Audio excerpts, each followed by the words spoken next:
గుర్తుపెట్టుకో, నువ్వు ఎలాంటి ప్రెజర్లో ఉన్నా, నీ మనసులో ఉన్న ఆ ఒత్తిడి నీ దేహాన్ని రోగగ్రస్తం చేసేదాన్ని మర్చిపోవద్దు, దానికి తావియొద్దు. అది నీకు అలా స్టార్ట్ అయింది అనుకున్నప్పుడు వెంటనే నువ్వు ఆయన పాదాల దగ్గరికి పరిగెత్తు, ఆయనకి విజ్ఞాపన చేయి, ఆయనకి తెలియజేయి. కాసేపు ఆయన పాదాల దగ్గర విశ్రమించు.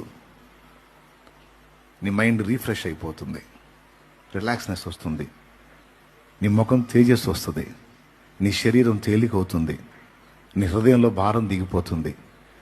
ఒక ప్రశాంతతతో నువ్వు లేచి మళ్ళీ నీ కార్యక్రమాల్లోకి వెళ్ళొచ్చు.